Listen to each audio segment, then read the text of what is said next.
PVC pipe का market आज काफी ज्यादा बड़ा है। इसका जो उपयोग है घरों में होता है, खेतों में होता है, कंस्ट्रक्शंस में होता है, फैक्ट्रियों में होता है, हर जगह होता है। पीवीसी पाइप्स के बिना कोई मकान आज के टाइम में नहीं बन सकता, क्योंकि जो भी वायरिंग होती है वो सब इसी के अंदर होती है। तो इसका जो डिमांड है वो काफी ज्यादा है, हर लेवल पे है। अगर आप पीवीसी पाइप बनाने के बिजनेस को स्टार्ट करते हैं तो ये बिजनेस आपके लिए एक ऐसा बिजनेस साबित हो सकता है जिसमें लॉस के चांसेस आपके बिल्कुल नहीं है। आज की इस वीडियो में हम जानने वाले हैं कि आप किस प्रकार से पीवीसी पाइप बनाने के बिजनेस को स्टार्ट कर सकते हैं, इसमें कितना इन्वेस्टमेंट होगा, कितना मुनाफा होगा, सब कुछ हम जानेंगे। A to Z स्टेप्स क्या होते हैं, लाइसेंस कौन सा होता है, सब कुछ। तो इस वीडियो को अंत तक जरूर देखिएगा। हेलो एंड वेलकम फ्रेंड्स, मेरा नाम है अनूप सिंह और आप देख रहे हैं आपका अपना YouTube channel. So let's get started.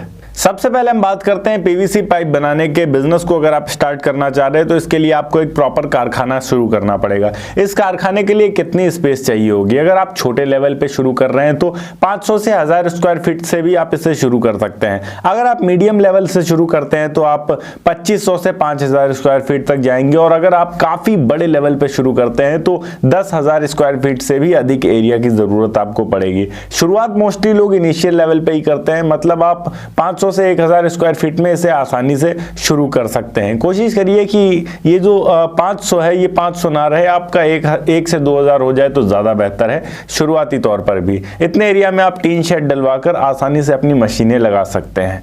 जरूरी मशीनों की बात करें, कौन कौन सी मशीन चाहिए होती है इसके लिए, तो सबसे पहली चीज यहाँ पर आपको पीवीसी एक्सट्रूजर मशीन चाहिए होती है पाइप बनाने के लिए। दूसरी चीज मोल्डिंग मशीन चाहिए होती है विभिन्न साइज के पाइप बनाने के लिए।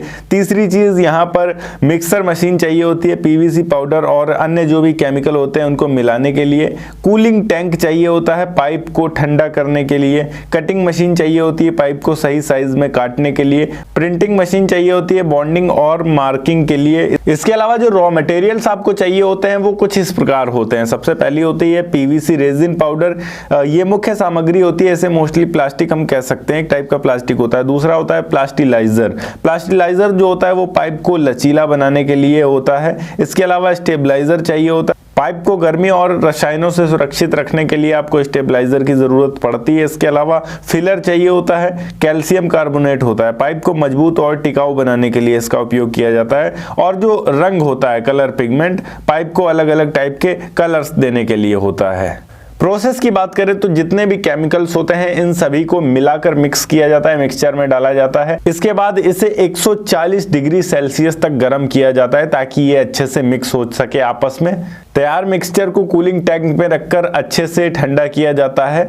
इसके बाद इसे एक्सट्रूजन प्रोसेस से निकाला जाता है। ये सबसे इंपॉर्टेंट प्रोसेस होता है। बेसिकली इसके अंदर जो भी मिक्सचर होता है उसको एक मशीन में डाला जाता है। वो मशीन में जाकर ये 200 से 220 डिग्री टेम्परेचर तक चला जाता है, 200 से 220 डिग्री सेल्सियस तक, जहां पर जाकर ये लिक्विड फॉर्म में चला जाता है। लिक्विड फॉर्म से ये मोल्ड्स के थ्रू पाइप का आकार ले लेता है और एक तरफ से बाहर निकलता रहता है, जहां पर कूलिंग चैम्बर होता है जिसमें ठंडा पानी चलता रहता है, जिस वजह से ये एक आकार ले लेता है। आगे जाकर पाइप को एक सटीक आकार दे दिया जाता है और इस तरीके से आपका जो पीवीसी पाइप है वो बनकर तैयार हो जाता है। इसमें अलग अलग मोल्ड्स होते हैं, अलग अलग सांचे होते हैं, जिनके हिसाब से अलग अलग पाइप बनकर तैयार होते रहते हैं।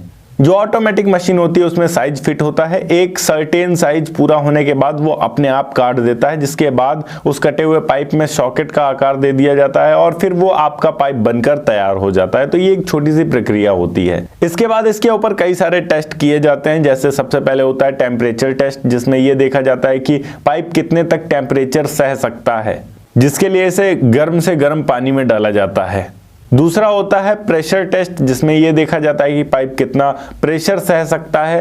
तीसरा होता है फ्लेक्सिबिलिटी टेस्ट, फ्लेक्सिबल कितना है पाइप हमारा, ये देखा जाता है इसमें। चौथा होता है इम्पैक्ट टेस्ट, इसमें भारी वजन गिराया जाता है पाइप के ऊपर और देखा जाता है कि ये कितना इम्पैक्ट सह सकता है।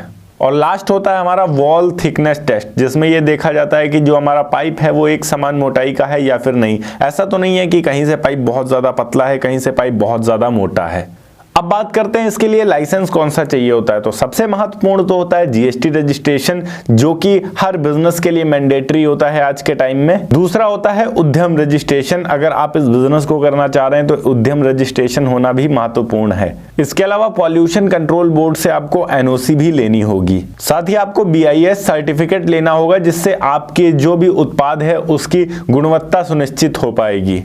और अगर आप अपना ब्रांड बनाते हैं तो इसके लिए आपको ट्रेडमार्क भी लेना होगा अपने ब्रांड को सुरक्षित रखने के लिए, वरना आपके ब्रांड को कोई और भी उपयोग कर सकता है। इन्वेस्टमेंट की बात करते हैं। अगर आप छोटे लेवल पे शुरू करते हैं तो आपके 10 से 15 लाख रुपए इन्वेस्ट होंगे। अगर आप मीडियम लेवल पे जाते हैं तो 30 से 50 लाख मान के रखते हैं। वहीं अगर आप बड़े लेवल पे शुरू करते हैं तो 1 करोड़ से 2 करोड़ तक इन्वेस्ट होंगे आपके। अगर हम प्रॉफिट मार्जिन की बात करें तो यहाँ 50% तक मुनाफा रहता है आपका। मतलब अगर आप 1 लाख रुपए का भी माल बेचते हैं केवल 1 महीने के अंदर, तब भी आपका यहाँ 50,000 रुपए तक का मुनाफा रहता है। इसमें काफी अच्छा मार्जिन है, बट डिपेंड करता है कि आप मार्केट कैसी बना पाते हैं। जैसी आपकी मार्केट बनी होगी वैसा आप मुनाफा कमा पाएंगे। आप B2B डील कर सकते हैं, B2C डील कर सकते हैं।